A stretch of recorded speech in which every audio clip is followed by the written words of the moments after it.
The hostile takeover agreement landed on my desk with a thud that seemed to echo through my entire life. My brother-in-law, Marcus, stood across from me in my own office, smirking like he'd already won. Behind him, my wife Serena avoided my eyes, her perfectly manicured nails tapping against her designer purse. "Sign it or lose everything," Marcus said, his voice dripping with satisfaction. "We've got 51% of the board. It's over, Adrian." I looked down at the papers, then back at my wife of 7 years. The woman I'd built this company for. The woman who was now standing with her brother to destroy me. My name is Adrian Park, and I'm 35 years old.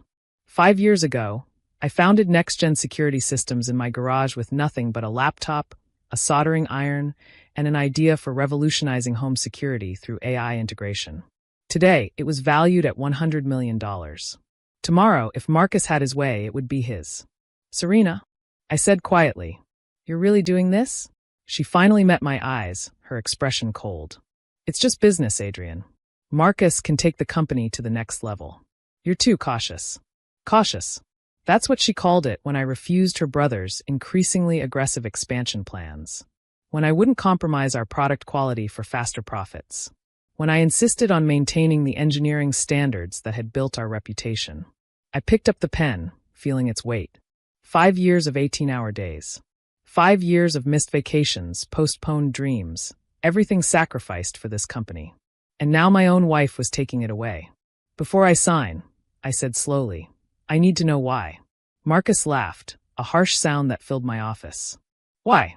"Because you're sitting on a gold mine and playing it like a hobby. Do you know what I could do with your military contracts? Your government connections? I could triple the valuation in 6 months. By cutting corners," I said. "By compromising security protocols. By selling our clients' data to the highest bidder. By being smart," he corrected. "Something you never learned in all your years playing with circuit boards." I looked at the pen in my hand, then at the photograph on my desk. Serena and me on our wedding day, both of us laughing at some forgotten joke. When had she stopped laughing with me and started plotting against me? "How long?" I asked her. "How long have you been planning this?" She shrugged, elegant even in her betrayal. "Does it matter? Just sign the papers, Adrian. Take your payout and go build another little startup. It's what you're good at. Little startup." As if NextGen was just another project, not the culmination of everything I'd learned, everything I'd dreamed. I signed the papers. Marcus's grin widened as he snatched them up, already pulling out his phone. "Smart choice. Security will escort you out. You have an hour to clear your office." "I'll need to transfer my administrative access," I said mildly. "Unless you want to explain to our clients why their systems stopped working." He waved dismissively. "IT is already on it. We've got everything covered." I nodded, standing up slowly. "Of course you do." As security watched me pack my personal items, I pulled out my personal laptop, the same one I'd started the company with. My fingers moved across the keyboard with practiced ease, entering a series of commands I'd hoped never to use. You see, Marcus thought he understood my company because he'd studied our financials, charmed our board members, and convinced my wife to betray me. But Marcus didn't understand the first thing about engineering, about coding, about the intricate systems I'd built from scratch. Every product we'd ever shipped, every security system installed in thousands of homes and hundreds of government facilities, contained a piece of code I'd written in those early garage days. A failsafe. A kill switch. Not malicious. It wouldn't harm anyone or compromise security. It would simply stop working. The code was buried so deep in our proprietary firmware that it would take months to find and remove. It was tied to an authentication key that only I possessed, hard-coded into the very foundation of our operating system.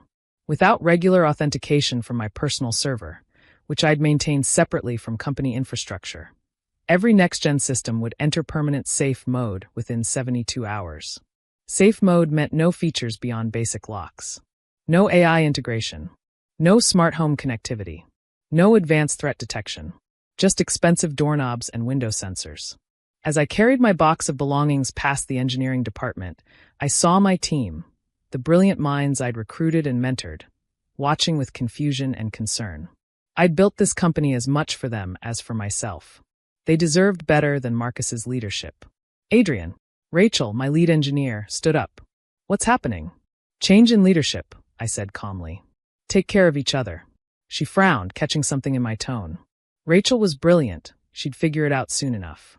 The next morning, I woke up in the apartment I'd hastily rented, my phone already buzzing with notifications. I ignored them, making coffee and settling onto the balcony to watch the sunrise. It was the first sunrise I'd seen in months that wasn't from my office window. At exactly 9 a.m., my phone rang. "Marcus, what did you do?" he screamed. "Good morning to you too, Marcus. How's the company? Every system is showing authentication errors. The military is threatening to cancel our contracts. Fix this now." "I don't work for you," I reminded him. "You made that very clear yesterday. This is sabotage. It's illegal. I'll have you arrested." "For what?" I asked mildly. "Failing to maintain personal servers that were never part of company infrastructure?" "Check the documentation, Marcus. The authentication system was always listed as requiring external validation. It's not my fault you didn't understand what you were taking over. You built a kill switch into our products. I built a security feature that prevents unauthorized use of proprietary technology. It's all perfectly legal and thoroughly documented. Didn't your due diligence team review the technical specifications?" Silence. Of course they hadn't.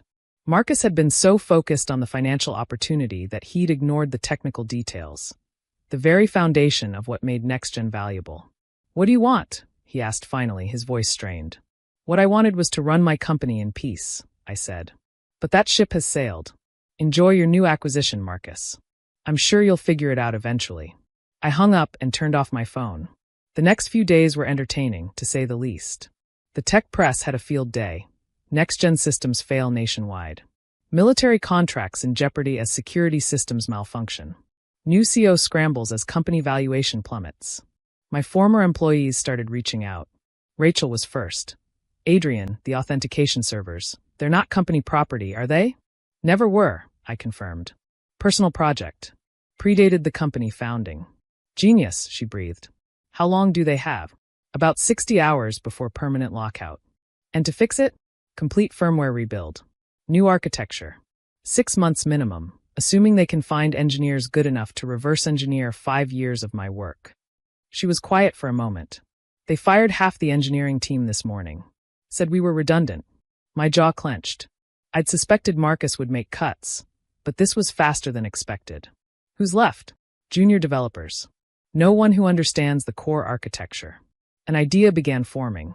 "Rachel, how many of the senior engineers did they let go?" 12 of us. They kept the ones willing to sign brutal non-competes. Interested in a new project? Within a week, I'd recruited my entire former core team. While Marcus scrambled to understand why his $100 million acquisition was now worth less than the building it occupied, we were already designing NextGen's successor. Phoenix Security Solutions. Rising from the ashes of betrayal. The authentication deadline came and went. Every NextGen system in the country entered permanent safe mode. The military canceled their contracts. The lawsuits began rolling in. Marcus tried everything: hiring hackers, threatening legal action, even attempting to reverse engineer the code. Nothing worked. The kill switch I'd built was too fundamental, too deeply integrated into every component. Serena called me 2 weeks after the takeover, her voice lacking its usual confidence. "Adrian, please. The company is hemorrhaging money. Marcus is having a breakdown. The board is talking about bankruptcy. And I made a mistake. We can work this out. Come back, fix the systems, and we'll restructure the deal." "There is no deal," I said firmly. "You and Marcus wanted the company. You got it. Every worthless line of code, every useless piece of hardware. Congratulations. You did this on purpose. You knew this would happen. I built security systems, Serena. Did you really think I wouldn't secure them against hostile takeover? Did you think I was so naive that I wouldn't protect 5 years of my life's work?" "This is cruel," she whispered. "You're destroying everything out of spite." "No," I corrected. "I'm letting you experience the consequences of your choices. You wanted a company without understanding what made it valuable. You got exactly what you asked for, the shell without the soul. I'm your wife." "Were," I said. "The divorce papers will be filed Monday.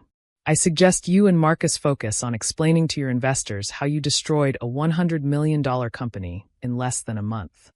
Phoenix Security Solutions launched 6 months later with revolutionary technology that made NextGen systems look antiquated. My core team had been hungry to innovate without Marcus's interference, and we'd created something extraordinary. The military, burned by NextGen's collapse, was eager for a reliable alternative. Our first-year contracts exceeded $50 million. Marcus's NextGen declared bankruptcy after 8 months of trying to fix the authentication issue.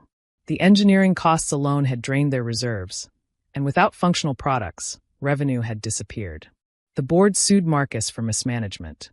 Serena sued him for convincing her to invest her divorce settlement in the takeover. I bought NextGen's assets at the bankruptcy auction for pennies on the dollar, mainly to acquire the patents I'd filed. Marcus watched from the back of the courtroom as I signed the papers, his designer suit replaced by off-the-rack polyester. "You planned this all along," he said as I passed. I stopped, considering. "No, Marcus. I planned for success. You forced me to plan for failure. The difference is, I understand that in tech, the product is nothing without the people who build it. You thought you were stealing a company. You were just stealing empty boxes filled with dead code." Rachel, now my CTO at Phoenix, added, "He didn't plan it all along. The kill switch was built years ago. Adrian just never thought he'd need to use it. You're the ones who lit the fuse." As we left the courthouse, my phone buzzed with a message from Serena. A long apology, a plea for forgiveness, a reminder of what we'd once had. I deleted it unread. Some bridges, once burned, illuminate the path forward. Phoenix Security Solutions went public 2 years later at a $500 million valuation. Every employee from the original NextGen team received equity that made them millionaires. We'd built something better than what was stolen. We'd built a company founded on loyalty, innovation, and the understanding that technology without trust is just expensive junk. The kill switch had worked exactly as designed. Not to destroy, but to protect. To ensure that what I'd built couldn't be perverted into something lesser by people who valued money over mission. Marcus had thought he was taking over a tech company. He'd really just inherited a very expensive lesson in why you should never underestimate the engineer who built the machine. My office at Phoenix has the same desk, the same chair, even some of the same photos, minus one wedding picture. But now it also has a small plaque that Rachel gave me on our launch day. It reads, "The best security system is the one that protects what matters most." What mattered most was never the company itself. It was the integrity of what we'd built, the trust of our clients, and the brilliance of our team. Marcus could steal the company, but he couldn't steal its soul. And without that soul, all he'd won was the right to watch $100 million disappear overnight.